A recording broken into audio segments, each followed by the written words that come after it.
ఈరోజు వీడియోలో UDISE plus site నుంచి మన స్కూల్లో ఉన్నటువంటి అందరు స్టూడెంట్స్ యొక్క పెన్ నెంబర్స్ ఏవైతే ఉన్నాయో వాటిని ఎలా డౌన్లోడ్ చేయాలనే విషయం గురించి చూద్దాం.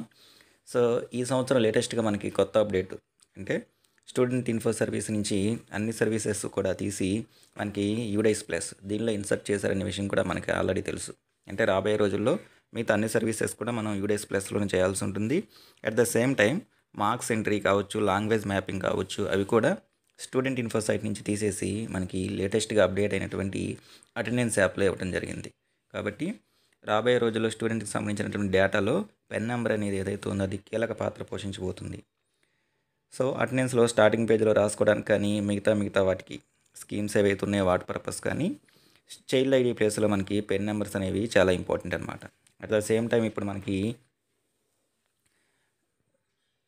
పేరెంట్స్ కమిటీ ఎలక్షన్స్ ఏవైతే ఉన్నాయో జరుగుతూ ఉన్నాయి. ఎస్ఎంసీ ఎలక్షన్స్ స్కూల్లో, వాటికి సంబంధించి కూడా ఓటర్ లిస్టులు ప్రిపేర్ చేయడానికి స్టూడెంట్స్ యొక్క పేరెంట్స్ నేమ్స్, నెక్స్ట్ అట్లాగే మిగతా డీటెయిల్స్ ఏవైతే ఉన్నాయో అవన్నీ కూడా మనం అడ్మిషన్ రిజిస్టరు వెనక్కి వెళ్ళి అంతా కూడా డేటాను కలెక్ట్ చేయకుండా ఒకేసారి యూడైస్ ప్లస్ సైట్లో ఉన్నటువంటి డేటా మొత్తాన్ని మనం డౌన్లోడ్ చేసుకొని కన్సర్న్ ఫామ్స్ ఏవైతే ఉన్నాయో వాటిని ఫిల్ చేయడము, లేకపోతే దీనిలో ఉన్నటువంటి ఇన్ఫర్మేషన్ దానిలో పేస్ట్ చేయడం చేయొచ్చు. సో అందుకు సంబంధించి ముందు udisplus.government.in అని మనం గూగుల్ క్రోమ్లో టైప్ చేయగానే ఇలా కనబడుతుంది. కొంచెం కిందకి స్క్రాల్ చేసుకుంటూ వెళ్ళి సెలెక్ట్ స్టేట్ అనే ఆప్షన్ ఉంది. దాంట్లో మన స్టేట్ ఆంధ్రప్రదేశ్, తెలంగాణ వాళ్ళు తెలంగాణ సెలెక్ట్ చేసుకుంటారు డేటా కోసము. నెక్స్ట్ ఇక్కడ యూజర్ ఐడి అని పాస్వర్డ్ ఉంది. కింద కనబడుతున్నప్పుడు క్యాప్చా కోడ్ ఇచ్చేసి ముందు లాగిన్ అయిపోవాలి. లాగిన్ అవ్వగానే ఈ యొక్క అకాడమిక్ ఇయర్ ఏదైతే ఉందో దాన్ని మనం సెలెక్ట్ చేసుకుంటాం 24-25.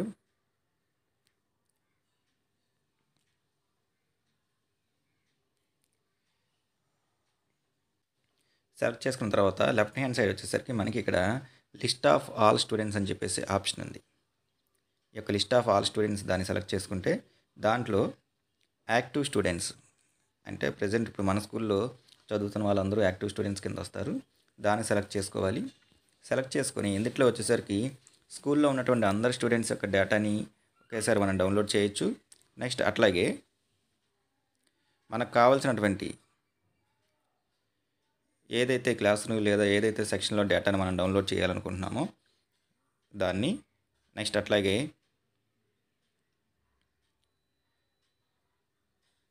ఒక సెక్షన్ ఏదైతే ఉందో సెక్షన్లో ఉన్నటువంటి వాళ్ళని మనం డౌన్లోడ్ చేయొచ్చు. ఇక్కడ అది సెలెక్ట్ చేసుకున్న తర్వాత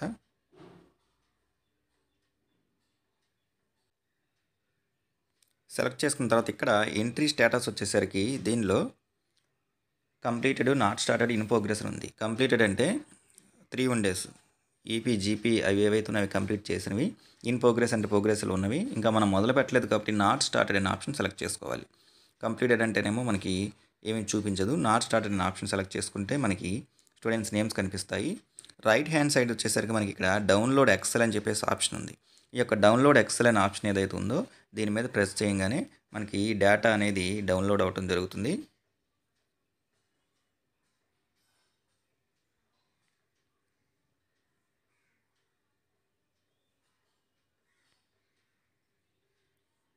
ఇక్కడ father name, mother name, category, minority group, CWSN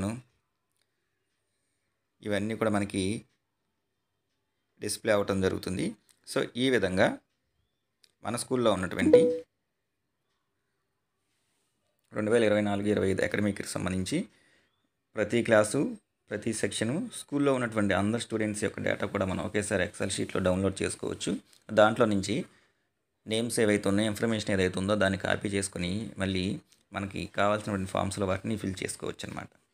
so ఈ ఇన్ఫర్మేషన్ అనేది మనకి బాగా ముఖ్యం కాబట్టి ప్రతి స్టూడెంట్ యొక్క పెన్ నెంబరు ఒకసారి డౌన్లోడ్ చేసేసుకుని అటెండెన్స్ లిస్టులో ఫస్ట్ పేజీ తర్వాత రాసుకుని ఉంటే ఎప్పుడు ఏ డేటా కావాల్సి వచ్చినా సరే ఇదే డేటాను మనం ఇవ్వాల్సి ఉంటుంది. కాబట్టి వీటిలో కొన్ని కాలమ్స్ హైడ్ చేసి దీన్ని ప్రింట్ తీసుకొని పేస్ట్ చేసుకున్నా సరిపోతుంది. సో ఈ విధంగా యూడైస్ ప్లస్ సైట్లో మన స్కూల్లో ఉన్నటువంటి అందరు విద్యార్థుల యొక్క డేటా ఏదైతే ఉందో ఇంక్లూడింగ్ పెన్ నెంబర్స్ వాటిని మనం ఎక్సెల్ షీట్లో ఇలా డౌన్లోడ్ చేసుకోవచ్చు.